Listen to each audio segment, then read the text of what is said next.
Hey everyone, welcome back to Artillery Life. Today, we are going to switch things up a bit and we are going to talk about some commonly held myths when it comes to lawn care. And I think this is an important topic because honestly, we hear a lot about what people have to say when it comes to our lawns. But let's face it, lawn care advice is absolutely everywhere. Some of it's good and some of it is, well, just wrong. And a lot of you might be making mistakes out there without even realizing it. So in this video, we're going to bust 5 of the biggest lawn care myths covering mowing, watering, fertilizing, aerating, and weed control. So you can have a healthier, greener lawn without wasting time or money. Let's go ahead and jump in. Myth number 1, the myth that cutting your grass really short during the summer somehow helps it grow faster or stay neat. Here's the truth. Cutting your grass too short is basically scalping it. This stresses the lawn out. Grass needs leaf area for photosynthesis. Basically, that's how it makes energy to grow and fight disease. So if you're mowing too short, you're taking away the grass's natural ability to survive in the heat. If you do want a tip with that though, leave your grass a little bit longer in the summer, normally anywhere between 2 to 4 inches, depending on the type of grass you have. And this helps shade the roots and keep your lawn a lot more resilient. Trust me, I have lived in Louisiana, South Carolina, and even the scorching hot summers of Oklahoma, and this has worked for me every single time. All right, myth number 2, water your lawn every single day. Now, some people think that grass needs daily attention in order to stay green. And I want to debunk that because honestly, I believe that's wrong. Frequent shallow watering encourages shallow roots. That makes your lawn weak, less drought resistant, and more likely to brown when those hot summer months really happen. Like I said, take it from me. I live in Oklahoma where you're getting, 100 days of over 100 degrees and 0 rain. But what instead you should be doing is watering deeply, about 1 inch per week. Ideally, do this in about 1 or 2 sessions and try to water early in the morning.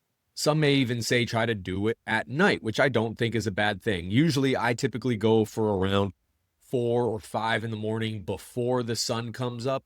This reduces evaporation and it helps prevent lawn disease. So no, you don't need to water your lawn every day. Instead, water it deeply a few times throughout the week.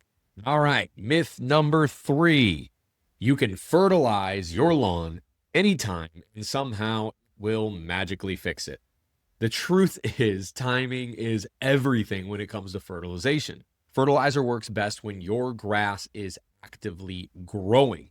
For cool season grasses like bluegrass, things of that nature, that's usually early spring and fall. For warm season grasses like Bermuda, it's late spring through the summer. Frequency, that matters too, because over fertilizing can burn your lawn, while under fertilizing it can leave it weak. You got to find that good middle ground. A good rule of thumb is around 2 to 4 times per year for cool season grasses and 3 to 4 times for warm season grasses, depending on, your soil and your climate. Here's a little tip for you in that area. Test your soil if you're unsure and follow the recommended schedule. If you don't know where to test your soil at, usually if there is a local university somewhere around there, they'll have a place that will test the soil for you and let you know what type of soil you have and what can properly grow good in that type of soil. And also, is your soil lacking any type of nutrients that it needs to sustain a good lawn? Think of fertilizer as a supplement to healthy mowing, watering, and soil care. Myth number 4 is this: aeration is only for lawns that are struggling or old. That's definitely a myth.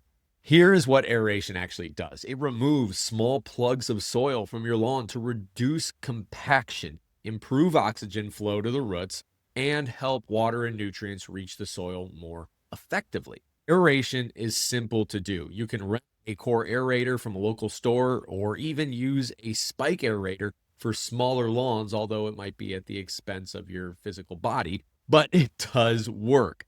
The best time to aerate is during your grass's active growing season. So spring or fall for cool season grasses and late spring through summer for warm season varieties.